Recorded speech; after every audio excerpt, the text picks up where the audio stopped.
can we really live for 100 years? The answer is yes. But how to do it? For that, let me take the example of a clock.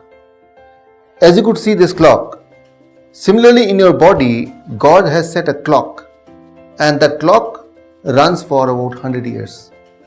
Then the question is, if the God has set the clock inside the body, which should run for at least 100 years, then why most of us die at the age of 30, 40, 50? Why we all not live for 100 years? When I bought this clock, I asked the manufacturer, till what time it will live? He said 100 years. So that is a guarantee, that is a warranty, this watch will live. But if I throw this watch, that is, if I cause some damage, then the life of this clock will cut short. I can call it an accident. Similarly, for the human body also, although you are designed to live for 100 years, but one cause of early death can be accident, which is beyond our control. So that is one reason why the life shortens. But what are the other reasons? Especially the reason which we can control. Let's talk about the clock. The other reason that it may die early may be lack of lubrication. As you can see that there are a number of different small items here, and each are connected with the other. And if there is no proper lubrication, the clock will not give the right time. That means from that time the clock is a total waste. Similarly, in your body there are different organs, as there are different organs in the clock, but each of the organs should work in harmony.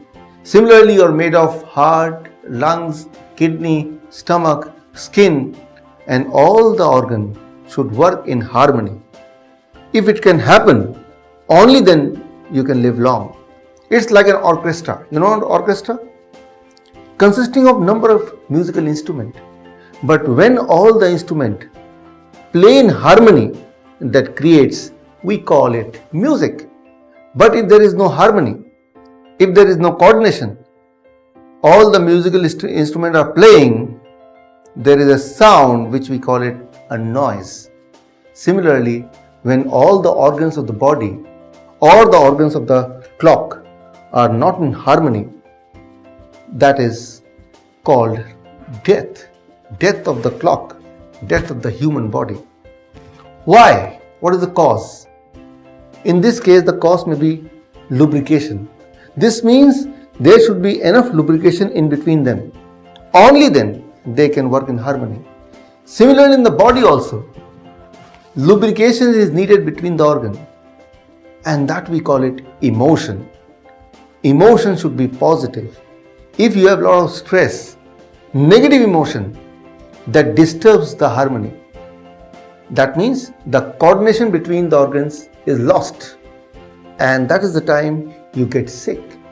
So this is the second cause. Third important cause, that is what we call it tempering. If somebody tempers it, for example, if I hold one of them, if I break one of them, again this will not work. The early death of the clock. Similarly, in the human body, if you temper it, how we temper? By consuming chemicals. Your body is not designed to eat chemicals, drugs, medicines. For example, when you take any drugs for any purpose, from the stomach, before entering the body, there is a gatekeeper. We call it liver. Liver is given a power that it can recognize the chemical, and it blocks the chemical, so that the chemical may not circulate in the body and you are not poisoned by the drugs. But then what the doctor do? They give a higher dose of the medicine, which we call medically half-life dose, because the liver is having the ability to stop the chemical only up to a particular level, particular limit. Beyond that, it is beyond the control of the liver, and forcefully the drug has to enter in spite of the opposition by the liver. Your body is not designed to ingest the drugs. So when you keep on giving your body a lot of drugs, it is liver which fails, and once it fails, your rest of the organs start failing. So that is called the tempering of the body. There are many places in the world like Okinawa, like Hunza, like Burma. There it is normal to see people living to their 100 years, even more than that. One thing is common among all of them. They live a chemical-free life. They live a drug-free life. So this is the clue which can help you live for 100 years.